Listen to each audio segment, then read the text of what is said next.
Há cerca de 100 anos, o Brasil passava por um período de efervescência e profundas mudanças na política, economia, tecnologia, cultura, enfim, diversos âmbitos que marcaram nossa história e influenciaram o curso dos acontecimentos até os dias de hoje. E isso é verdade não apenas para o nosso país.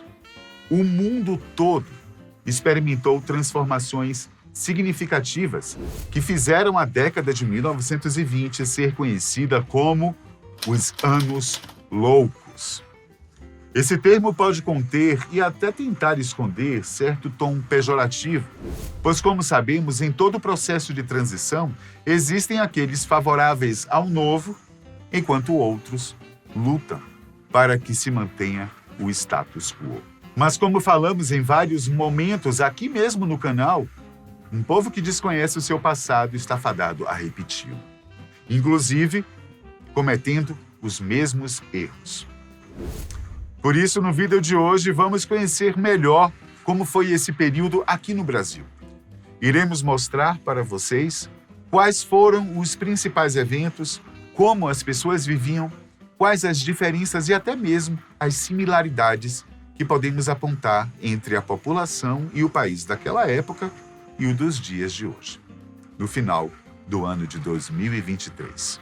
Talvez a melhor forma de começar seja apontando como foi a transição para os anos 20, o início da década de fato. Isso porque, assim como nós, a sociedade do começo do século passado também precisou enfrentar uma pandemia mundial sem precedentes. A gripe espanhola, um surto do vírus H1N1, que é considerado uma das pandemias mais mortais da história, resultando em milhões de mortes em todo o mundo. No Brasil, infelizmente, não foi diferente, não. Antes de mais nada, é importante ressaltar que a gripe espanhola, ela não foi originada na Espanha, não. Mas o nome ficou associado ao país devido à liberdade de imprensa em relatar os casos, enquanto outros lugares, as notícias eram censuradas, principalmente por conta da Primeira Guerra Mundial. Por aqui, a doença chegou provavelmente no final de 1918 em navios vindos da Europa. O vírus se espalhou rapidamente, afetando diversas regiões e causando um número substancial de mortes, cerca de 35 mil pessoas. É importante lembrar que, na época, as comunicações eram menos eficientes, o que dificultou o controle e a disseminação de informações sobre a pandemia. Além disso, a população brasileira era estimada em 30 milhões, cerca de 15% do que somos hoje. Ainda assim, as autoridades adotaram medidas para conter a propagação da doença, como o fechamento de escolas, teatros, cinemas, além de campanhas de isolamento social e quarentena. No entanto, a falta de recursos médicos e a rápida disseminação do vírus dificultaram os esforços de controle. Estima-se que houve mais de 350 mil casos apenas na cidade de São Paulo, o que gerou a falta de leitos hospitalares e até mesmo pane no sistema funerário, pois não havia caixões, não havia trabalhadores suficientes para lidar com tanta demanda. É um cenário assustadoramente semelhante ao que enfrentamos há pouco, não é não? O Rio de Janeiro também foi bastante afetado, pois era a capital do país na época e concentrou cerca de 1/3 das perdas humanas. Mas apesar das dificuldades e das perdas irreparáveis, a pandemia foi superada na virada para os anos 1920. Lembrando que, apesar de não sofrer consequências tão graves quanto os países europeus, o Brasil também estava colhendo os efeitos que a Primeira Grande Guerra deixou pelo mundo. Só que a essa altura, grande parte dessas complicações também haviam sido superadas, ao menos aquelas que apresentavam uma ameaça direta a nós. Assim, não faltavam motivos para comemorar. E qual seria a melhor forma de se fazer isso à brasileira? Nas ruas, é claro, gente. Por isso, essa foi uma época de ouro para o nosso carnaval, que refletiu grande parte dessas mudanças e, por que não, dessas vitórias. Essa manifestação cultural desempenhava um papel fundamental na expressão da identidade nacional e da celebração da nossa diversidade. Nessa época, as festividades carnavalescas já tinham se consolidado como uma tradição popular, envolvendo uma mistura de influências culturais, desde as manifestações afro-brasileiras até as influências europeias. As marchinhas carnavalescas, gênero musical que se tornaria popular nas décadas seguintes, começavam a ganhar destaque, trazendo letras irreverentes e melodias animadas que conquistavam os foliões. Tudo era motivo para se cantar e poderia ser encaixado nas letras e melodias das marchinhas. Até mesmo a visita ilustre do rei Alberto I da Bélgica, que dispensou o protocolo, colocou os trajes de banho e entrou no mar de Copacabana. Confira aí um trecho dessa canção. O rei Alberto, ao pisar esse solo, passou a salvar o protocolo. Os desfiles de carnaval, embora menos elaborados do que os atuais, já contavam com a participação de diferentes classes sociais, tornando-se um evento inclusivo que unia pessoas de diversas origens. As fantasias eram simples, mas a criatividade e o entusiasmo eram evidentes, proporcionando um espetáculo colorido e animado pelas ruas das cidades brasileiras. Os clubes carnavalescos, como o famoso Cordão da Bola Preta, que foi fundado no Rio de Janeiro em 1918, desempenhavam um papel importante na organização e animação dos foliões.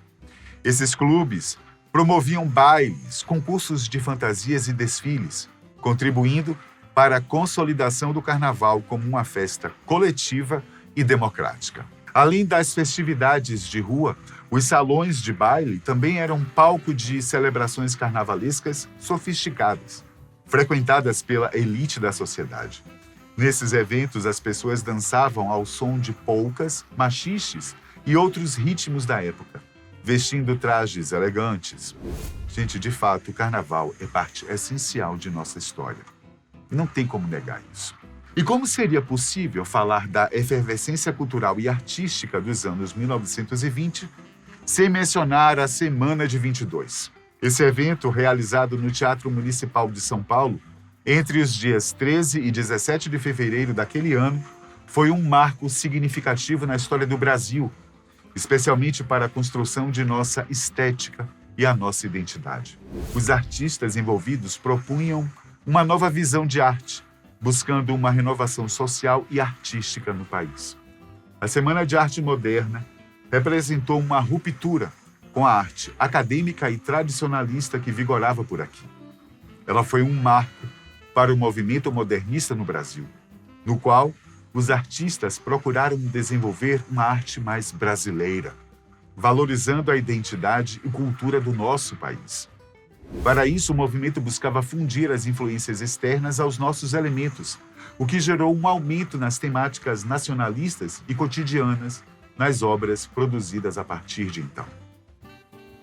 Tudo isso só foi possível pelas experimentações estéticas realizadas através da liberdade de expressão conquistadas por esse evento e seus participantes. Mas como dissemos lá no início, nenhuma mudança é feita sem resistências, especialmente esses moldes.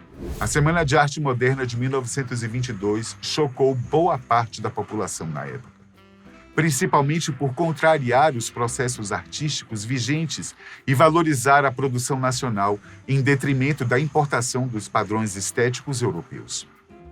Aqui, os artistas passaram a questionar o porquê de tudo que vem de fora ser bom, enquanto aquilo que é produzido aqui é ruim. Essa visão clássica e academicista das artes foi duramente criticada pelo movimento, que procurava não só abrasileirar, como também popularizar nossas obras.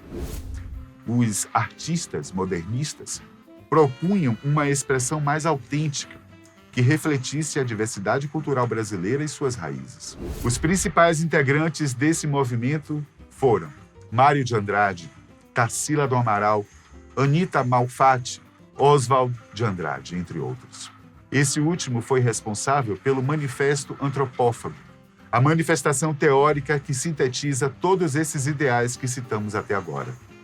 Ele propunha que para produzir algo genuinamente brasileiro seria preciso devorar as influências estrangeiras para absorvê-las e transformá-las em algo nosso. Tudo isso teve um papel fundamental na popularização da arte e da cultura nacional. E isso foi extremamente importante. Na década de 1920, cerca de 80% da população brasileira era analfabeta, ainda que metade das pessoas já estivessem vivendo nas cidades. Se para grande parte daquela sociedade já era difícil executar tarefas simples como assinar o próprio nome, imagine interpretar uma obra complexa e acadêmica importada de países estrangeiros. Seria muito mais provável que elas sequer tivessem acesso a esses conteúdos.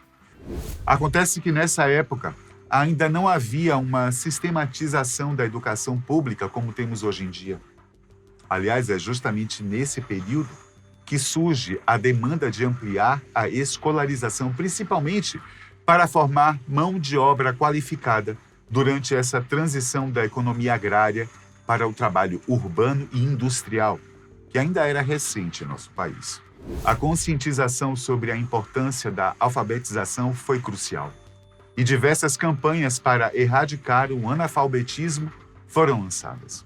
A expansão da rede de escolas primárias, especialmente nas áreas urbanas, foi uma meta, embora enfrentasse desafios como a escassez de recursos, infraestrutura inadequada e, novamente, existência de certos setores da sociedade. Além disso, inspirados pelo movimento pedagógico da Escola Nova, alguns educadores brasileiros buscaram introduzir práticas inovadoras nas escolas. O movimento enfatizava métodos mais ativos e participativos, promovendo a valorização da experiência prática, a individualização do ensino e a integração de atividades culturais no currículo. E por mais que a educação brasileira ainda enfrente muitos percalços, foi nesse período que ela entrou no radar e passou a ser vista e tratada de forma mais séria. Tudo isso gerou diversos entraves e impasses políticos, o que até podemos tomar como algo natural, já que essa foi uma década especialmente agitada nessa área. Como dissemos no início da década de 1920, o Brasil ainda era uma nação predominantemente agrícola, com uma economia baseada na exportação de café e borracha. No entanto, com o advento da industrialização, houve mudanças significativas na economia e sociedade brasileira, incluindo o surgimento de uma nova classe média urbana, algo que nosso contexto econômico, educacional e político não estava preparado para lidar. Após o período conhecido como República da Espada, em que militares comandaram nosso país, depois que o regime republicano foi instaurado, deu-se início à República das Oligarquias, que ainda estava em vigor nos anos 20.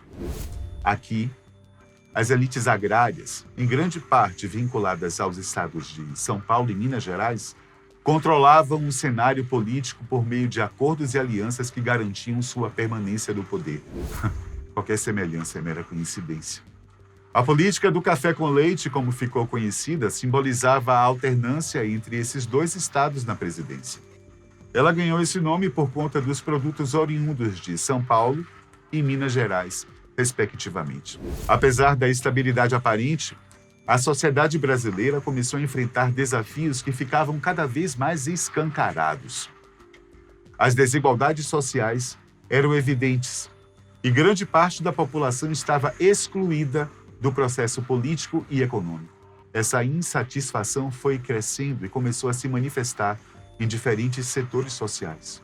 Uma das expressões mais notáveis desse descontentamento foi o movimento tenentista. Muitos dos oficiais subalternos do Exército, os chamados tenentes, eram provenientes de camadas sociais menos privilegiadas e começaram a questionar a ordem estabelecida e a exigir reformas mais profundas.